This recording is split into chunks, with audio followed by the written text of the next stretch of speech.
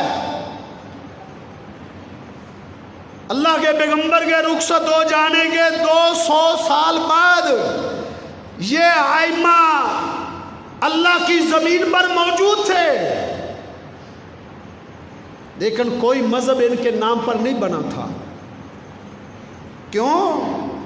انہوں نے اپنی زندگیوں میں اپنے ناموں پر مذہب نہیں بننے دیے. ان چاروں بزرگوں نے اپنی اپنی رائے کو حرف آخر نہیں سمجھنے دیا. ان چاروں بزرگ ہستیوں نے اپنے ماننے والوں کو سختی سے روکا تھا، ڈانٹا تھا کہ ہماری رائے پر تم نے آنکھیں بند کر کے عمل نہیں کرنا.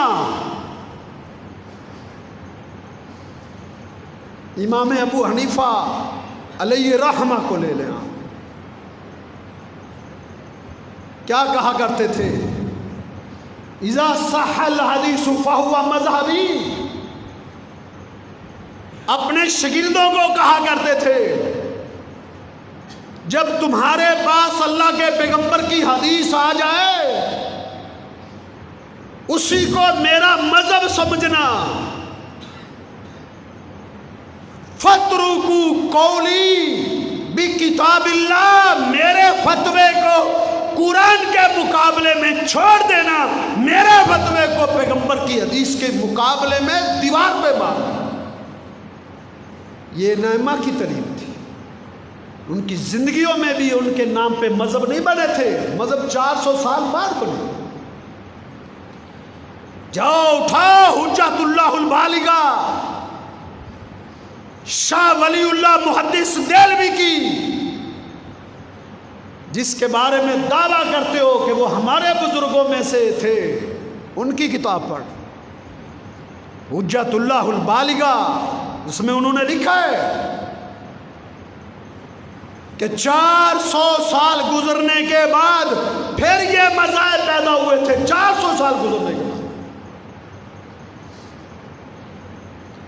تو ان ائمہ نے اپنی رائے پر چلنے کا حکم نہیں دیا تھا. امام ابو حنیفہ رحمہ اللہ اپنے شاگرد کو کہنے لگے، ابو یوسف کو کہتے ہیں، یا یعقوب ویحک، اے یعقوب تیری ہلاکت ہو. لا تکتب کل ما سمیت، تو جو فتویٰ میری زبان سے سنتا ہے تو اس کو لکھ لیتا ہے، مت لکھا کر. کیونکہ ہم ایک رائے قائم کرتے ہیں، کل ہماری اور رائے ہوتی ہے، پرسوں اور ہوتی ہے. ہم ایک فتویٰ دیتے ہیں، کل پتہ چلتا ہے اس میں غلطی تھی، ہم رجوع کر لیتے ہیں، پرسوں اور فتویٰ دے دیتے ہیں. تم ہر بات کو نہ لکھا کرو. بلکہ ایک روایت میں ہے، حرام علیہ من لم یعرف دلیلی، میرا فتویٰ سن کے اسی فتوے کو آگے پہنچانا حرام ہے، ما لم یعرف دلیلی، جب تک اس کو میری دلیل کا پتہ نہ چلتا ہے. یہ امام ابو حنیفہ علیہ رحمہ کا قول ہے. تم نے ان کی تعلیمات کو تو پس پوچھ ڈالا. 400 سال بعد والی لکھی ہوئی فقہ کو سینے میں لگا لیا، اس کو دین بنا لیا گیا. کہتے ہیں اپنے شاگرد کو نہ لکھا کر. ہم آج ایک فتویٰ دیتے ہیں، کل ہمارا اور ہوتا ہے، پرسوں اور ہوتا ہے. مثال کے طور پر فقہ کی مایا ناز کتابوں میں یہ بات لکھی ہوئی ہے